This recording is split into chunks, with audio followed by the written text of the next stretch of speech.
this video, we will discuss another PLC programming language, which is BASIC. In the previous video, we have discussed about Ladder Logic, which is a graphical language. BASIC is a text language. The advantage of Ladder Logic is that you have a visibility on digital state that you don't have with the BASIC language because it's a text.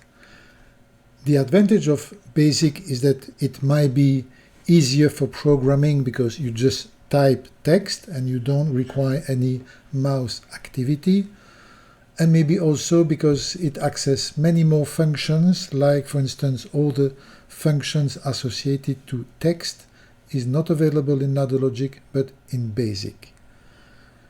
A process can be divided into piece of Ladder Logic and piece in BASIC according to the needs. This is what we will do now. We will keep this part in Ladder Logic and we will do another part with BASIC code. And for that, we will simulate our process. So remember, we have our water tower, our water distribution network. We will simulate activity here. We will simulate the tank filling in and emptying. We will simulate activity on the valve with different flows.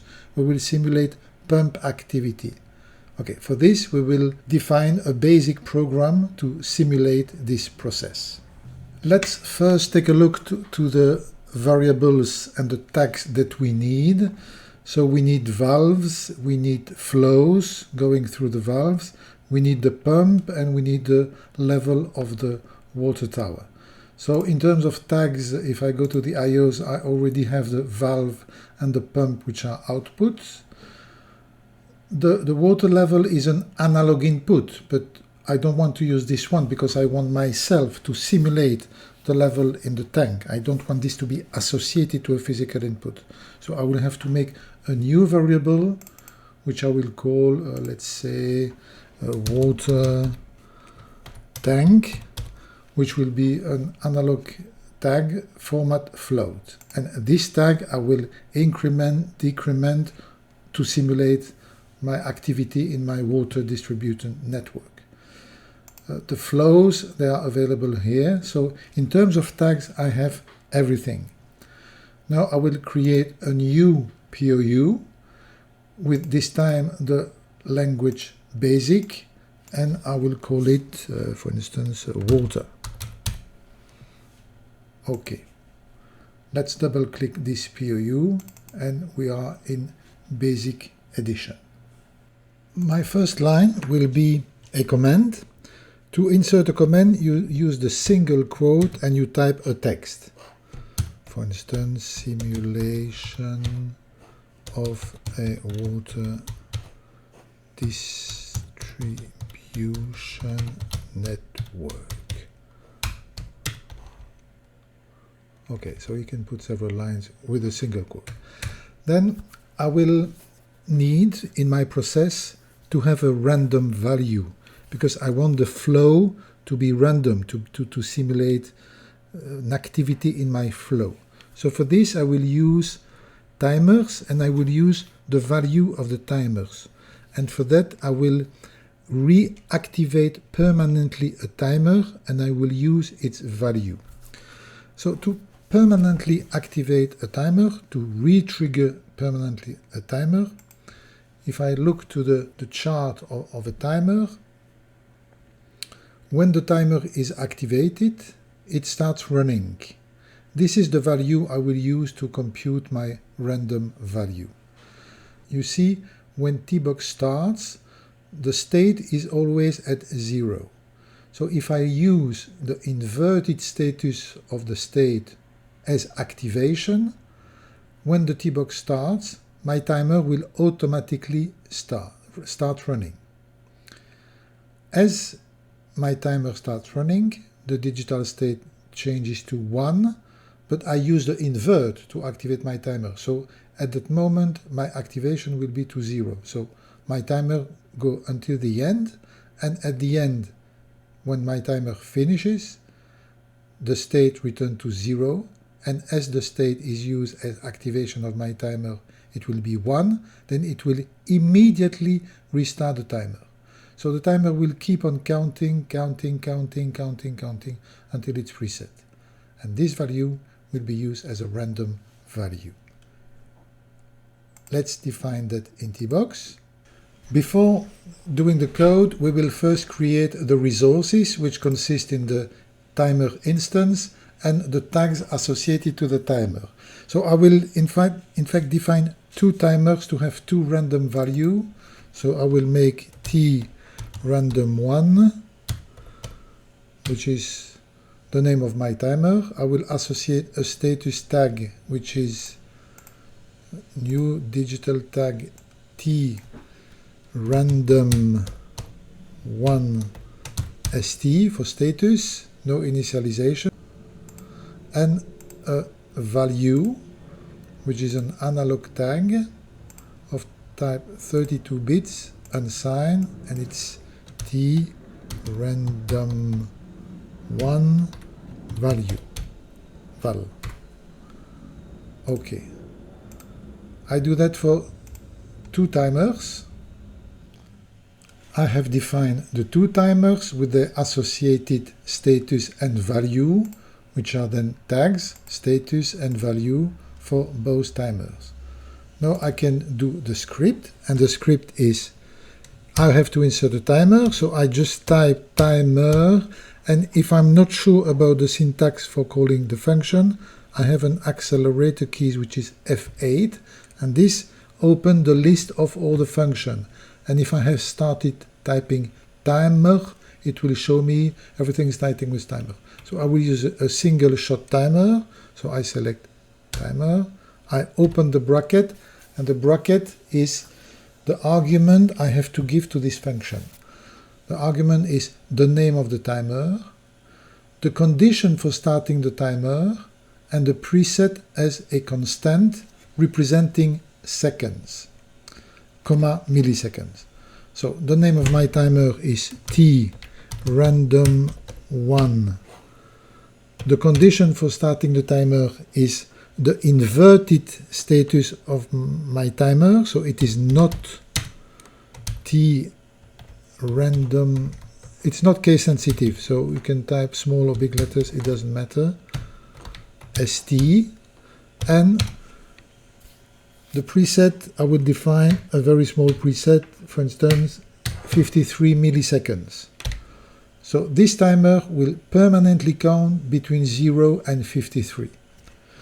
By the way, a command can be put also at the end of a line, also starting with a single quote. So for instance, like auto-triggerable timer value 0.53.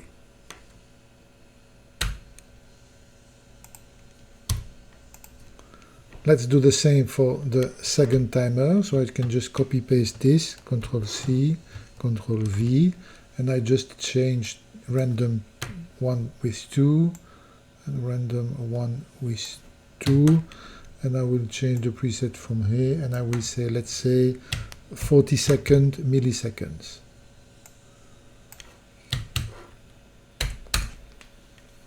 Now I will compute my random value. The random value is a tag. If this tag exists, I can just type it. If I don't know its name, I can open the list of tags by pressing the accelerator key F7. This opens the list of tags. I select the tags. If it does not exist, I can create it. So let's create it. It's a new tag. It's called random1, and it's a float. Okay, okay. So I want in my flow to evaluate positively and negatively, not just increment. So I need to have negative values, but with my timer value, I have only positive value. So I will just take half of the value positive and half of the value negative, and for that I will take 27, which is about half of my total range, minus my timer value, T random1 val. Doing this, I will have a value which will vary between -26 and 27. Okay, but this is a little bit high for calculating a flow, incrementing value 26 or 27. I want to have a very little flow value.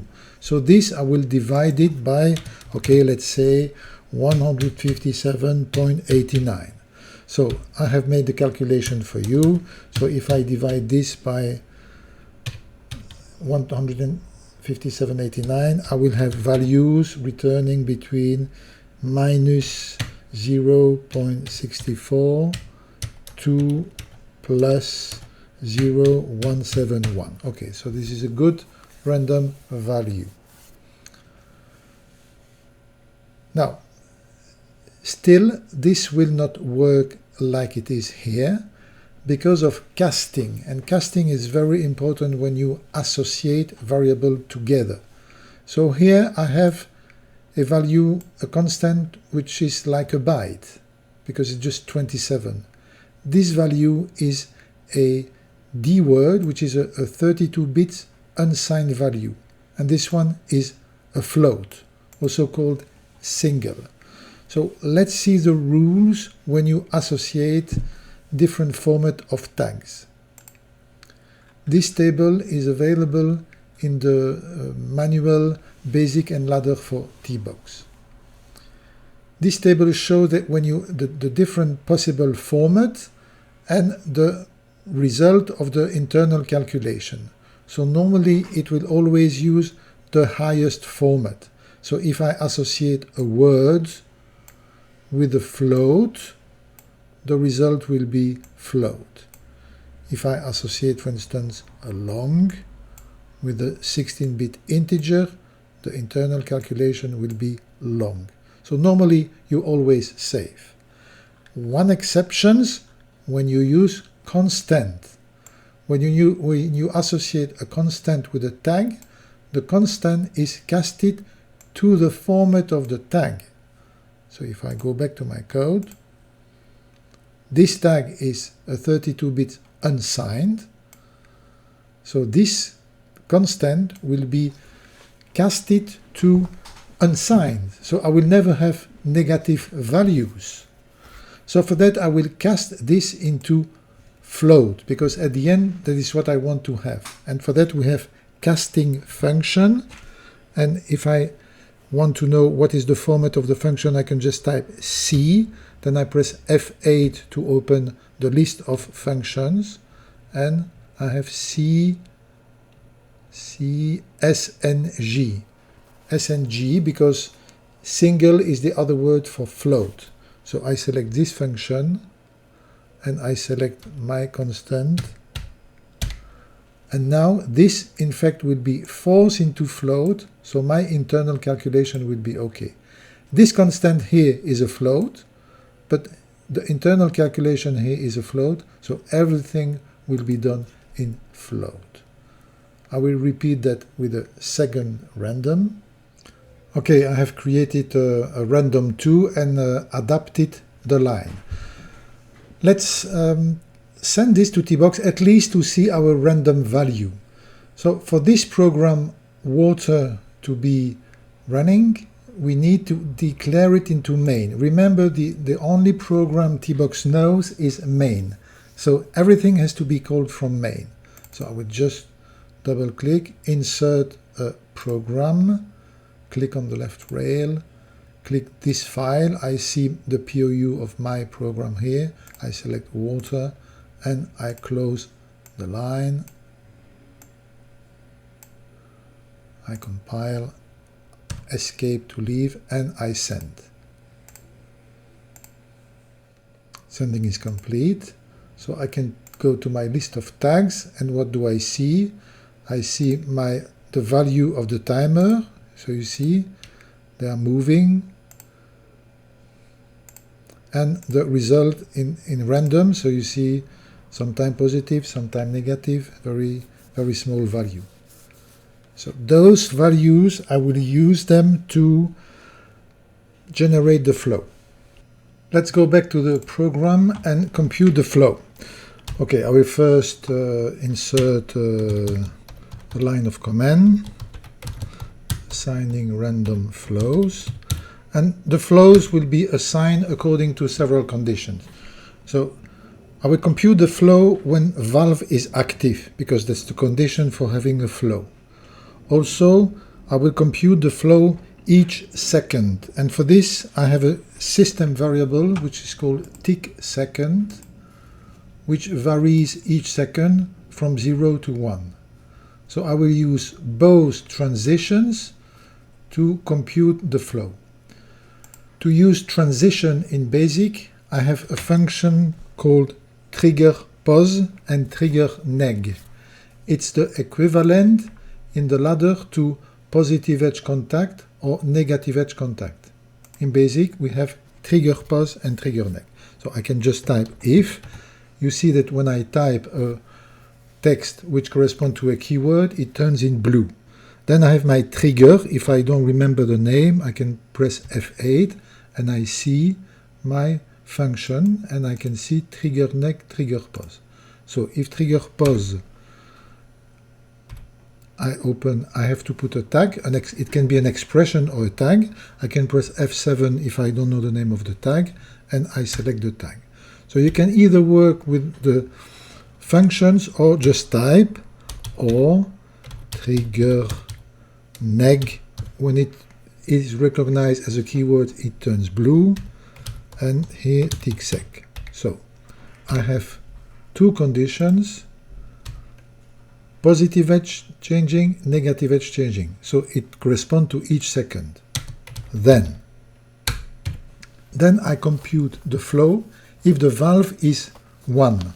So if valve 1 equal 1, and then I will calculate the flow. But I have to define a range. I will compute the flow if it is included into a value between 1.5 and 4.5 cubic meter, for instance. So I have to put a new condition: if flow 1 bigger than 1.5 and flow 1 smaller than 4.5. And I have to include brackets between all the if condition. Then my flow will be the current flow plus the random value. Note that you can put space or no space, capital letters, small letters, it doesn't make any difference. Now, if I am not in the range 1.5, 4.5, then I will assign a constant to my flow. For instance, 3.297, which is about in the middle between 1.5 and 4.5. And this ends my flow computation.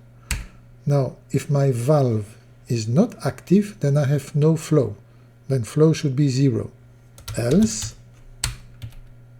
flow 1 equals 0.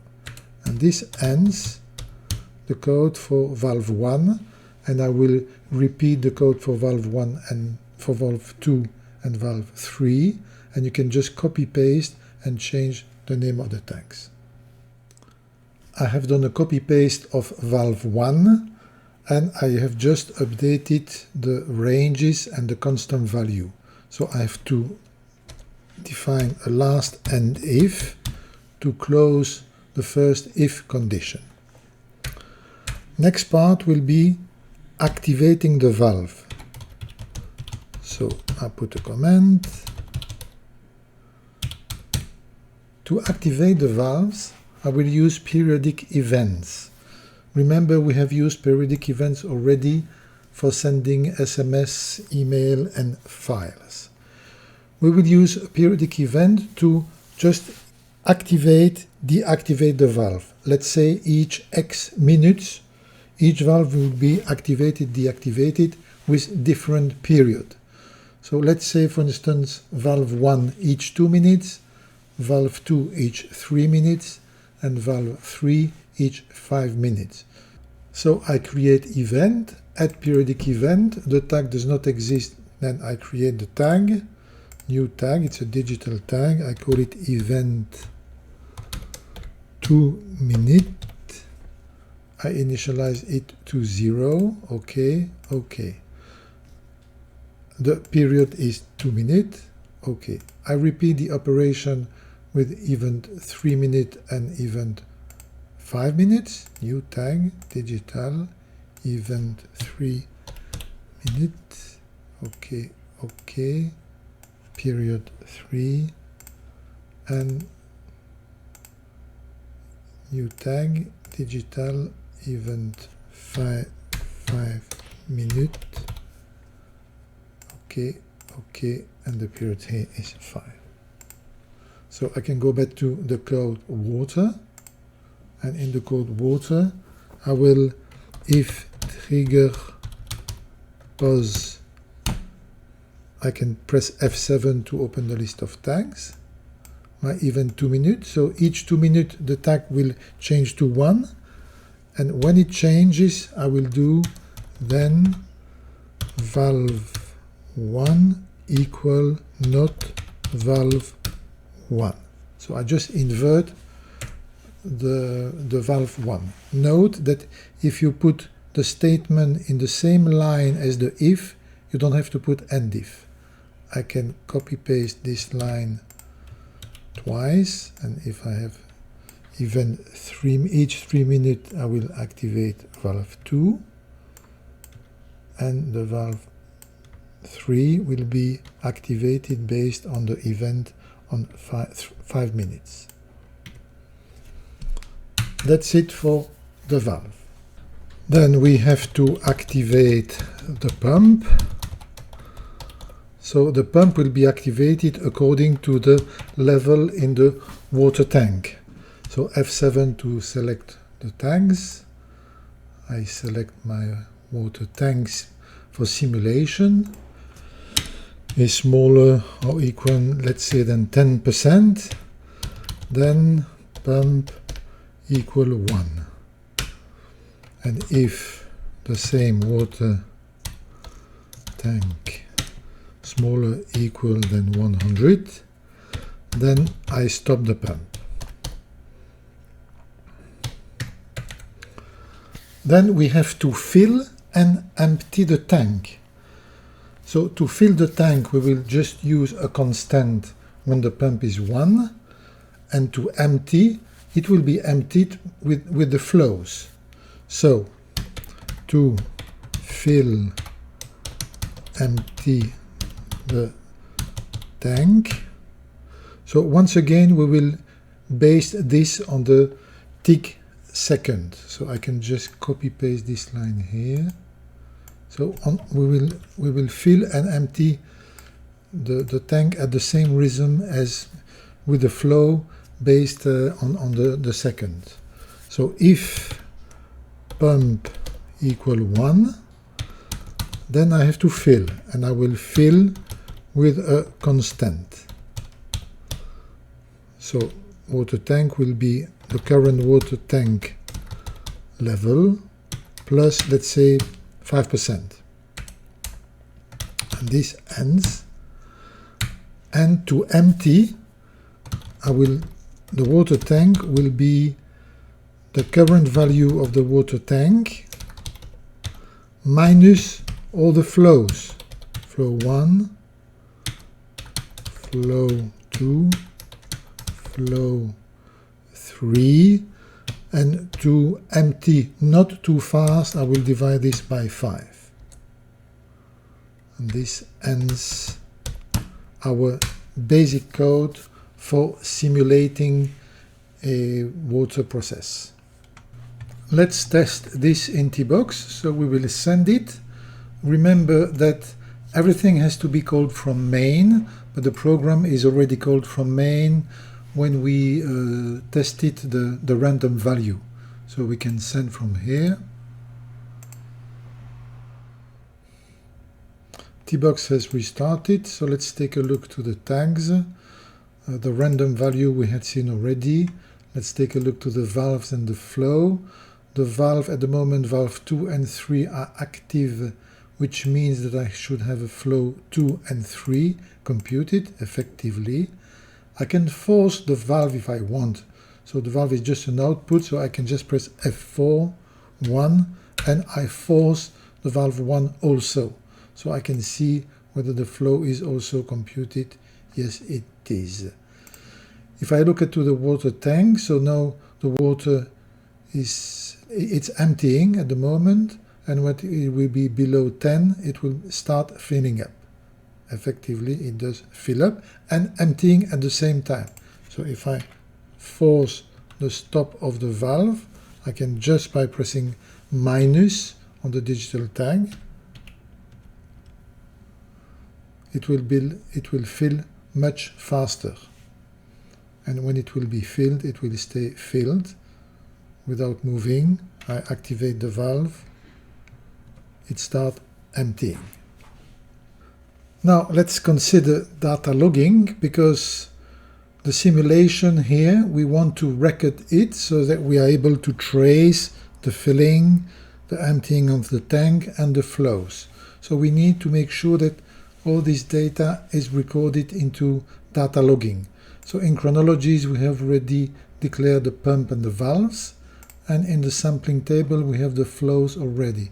I just would like to change the period in order to display something faster. But because those sampling tables are used in the report, if you remember, so they need to have the same period. So I would like to change it to 5 seconds, but I will need first to change the existing one to 5 seconds too. So my flow to 5 seconds with exactly the same size, and I will add my water tank exactly with the same average, the same size and the same period of 5 seconds. So let's send this to T-Box, wait a little bit and see the result. A few minutes have passed since we have sent the program, so let's take a look into the different historical data. So remember, you do communication, retrieve from T-Box, and you can access the chronologies and the sampling table. Let's first take a look to the digital chronologies, in which we have the valve activity and the pump. So we see when the valve was activated and deactivated. Corresponding to this, we should have flows. So the flows are in sampling table. So communication, retrieve, sampling tables. The flow 1 is the sampling table number 4. So I select sample table number 4, and I see, corresponding to the valve stopped, I see no flow.